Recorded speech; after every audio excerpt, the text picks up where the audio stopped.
satisfies deductible limits, it satisfies minimum value, and it complies with all the new insurance market reforms, the guaranteed issue and renewability, the modified community rating, etc. So there will be no penalties, but your product may not exist, and you will have to have a couple. So your premiums will increase, and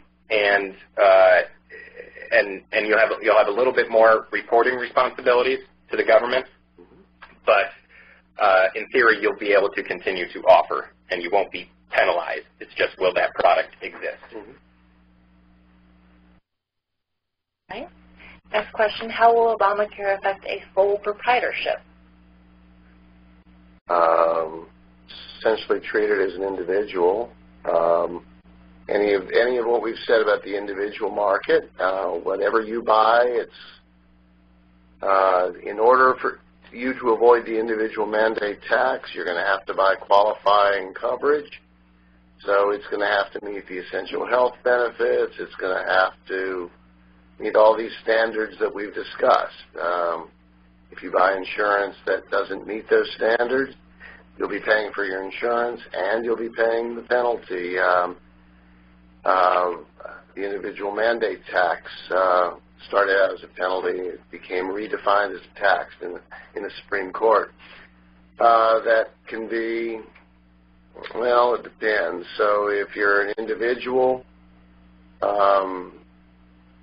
ultimately in 2017, I guess, it reaches $695 a year, or 2.5% of your household income, whichever is larger. So you could be spending a lot on taxes on top of your insurance if you don't buy the right stuff. Another question that seems to be echoed throughout our Q&A here is, does the employer have to offer health insurance to the employee only or employee and their family? And what is the employer's responsibility in covering the premium to cover the family? That's an excellent question. The law says if you are a large employer, you do have to offer to individuals or to employees and dependents. The IRS has not told us what exactly that means. Of course, you will have to offer and subsidize part of the dependent coverage, or else there will be a penalty. But they have not indicated whether there will be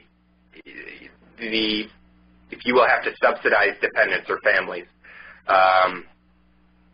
So we await that thing. It may be the case that where you have to offer and provide some assistance to the employee, but you only have to offer to the family, and the employee has to buy up that coverage.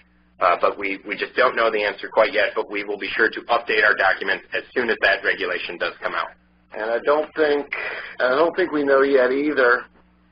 If you have an employee that you're covering, whatever, and the rest of their family goes into the exchange to get a separate policy for the rest of them, I don't think we know yet whether they're eligible for subsidies. I think there was a question on whether they would qualify. So they may find they have a problem. They may be faced with a situation where they're either going to have to buy up expensive insurance from